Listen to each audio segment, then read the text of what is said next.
Bengal safe Murshidabad জেলায় ফার্নিচারের জগতে এক পরিচিত ও প্রতিষ্ঠিত নাম।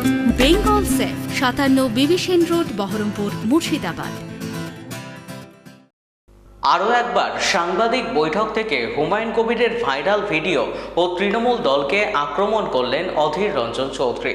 তিনি হুমায়ুন কবিরের ভিডিওর প্রসঙ্গে বলেন, যদি এআই এর মাধ্যমে হয়ে থাকে তাহলে আইনি ব্যবস্থা নিচ্ছেন না কেন? তিনি বলেন, ডালে তো কিছু কালো আছে, এআই এর নাম করে সব কিছু থেকে পার পাওয়া তো যায় না। পাশাপাশি তৃণমূলকে আক্রমণ করে বলেন, বাংলার মুসলমানরা বারবার তৃণমূলকে সমর্থন করেছে, তার বদলে তৃণমূলের কাছ থেকে পেয়েছে দুধের গাই। সেটা কে কার সঙ্গে হাত মেলাবে আমরা কী করে বলবো? ভিডিওতে এক কথা বলছে, নেতা আরেক কথা বলছে, তা সব মিলিয়ে তদন্ত তো হোক। ভাইরাল যদি কেউ করে থাকে বা এআই যদি কেউ করেই থাকো বদমাশি, সে কে? তার বিরুদ্ধে ব্যবস্থা হোক। এটা তো একটা ক্রাইম। যদি কেউ আর এআইয়ের মাধ্যমে কোনো বাজে খবর, মিথ্যা খবর জেনারেট করে, তার বিরুদ্ধে আইনগত ব্যবস্থা নেওয়া উচিত। সেই ব্যবস্থা নেওয়ার অধিকার তো ভারত সরকার আছে। সেখানে কমপ্লেন করবে হুমায়ুন কবির, তদন্ত করবে সংস্থা, অপরাধীর নাম তথ্য জানা যাবে, তবে না বুঝবো আমরা। হ্যাঁ, হাওয়ায় হাওয়ায় কথা বলে লাভ কী আছে? এ ভিডিও ভাইরাল না নন ভাইরাল না কি না ব্যাকটেরিয়াল, আমরা তো জানবো কী করে? তদন্ত কই? তার রিপোর্ট কই? এত দেরি হচ্ছে কেন? এখন এটার বিরুদ্ধে কোনো তদন্ত শুরু হয়েছে কি আমার জানা নাই। যদি না হয় তো কেন হয়নি? অনেক প্রশ্ন আছে।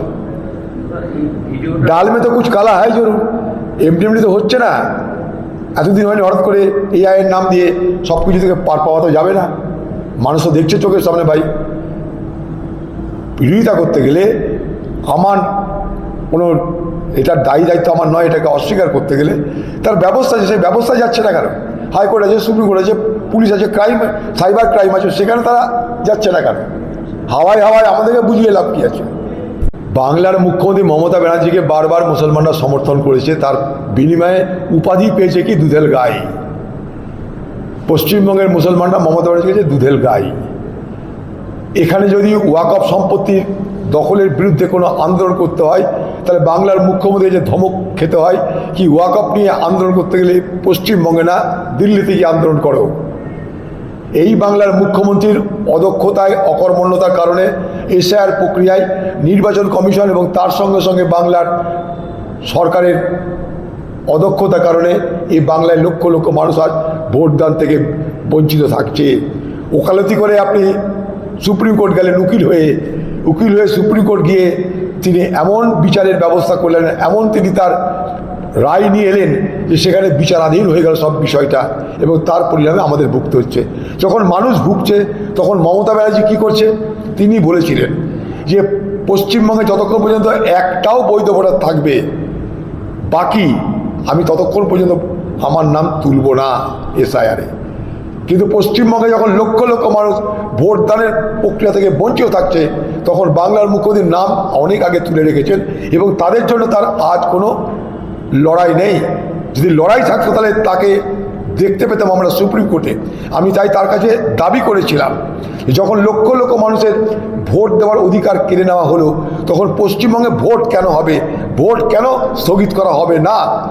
এই প্রশ্ন আমার, এবং এই প্রশ্নের সহমতি দিক বাংলার মুখ্যমন্ত্রী, এবং বলুক নির্বাচন কমিশনকে যে আমরা যতক্ষণ পর্যন্ত এসআইআর প্রক্রিয়া সম্পূর্ণ হবে ততক্ষণ পর্যন্ত পশ্চিমবঙ্গে ভোট প্রক্রিয়া বন্ধ থাকুক। এটা পশ্চিমবঙ্গ সরকার দাবি করুক, তৃণমূল দাবি করুক, এটাই আমার তৃণমূলের কাছে দাবি। এখানে মৌলানা মৌলবীদের নিয়ে এসে পয়সা খাইয়ে মমতার নামে ওকালতি করিয়ে আবার বিভাজনের রাজনীতি করতে চাইছে এই বাংলার তৃণমূল পার্টি। মুর্শিদাবাদে বারবার সাম্প্রদায়িক বিভাজনের রাজনীতি করেছে বিজেপি আর টিএমসি, মোদি আর দিদি। সবাই জানেন আপনারা মুর্শিদাবাদের মানুষ, নতুন করে তাদের এই ফাঁদে পা দেবেন না। মুর্শিদাবাদ জেলায় কংগ্রেসের প্রতি মানুষের সমর্থন হু হু করে বাড়ছে, প্রচণ্ড গতিতে বাড়ছে। আতঙ্কিত টিএমসি তাই আবার সেই মুসলিম কার্ড খেলে কংগ্রেসের পালের হাওয়া কেড়ে নিতে চাইছে মুর্শিদাবাদের মানুষ। টিএমসি পার্টির এই ধোঁকাতে আপনারা প্রভাবিত হবেন। বেঙ্গল সেফ মুর্শিদাবাদ জেলায় ফার্নিচারের জগতে এক পরিচিত ও প্রতিষ্ঠিত নাম। Bengal safe 57 Bibhishan road, Baharampur, Murshidabad.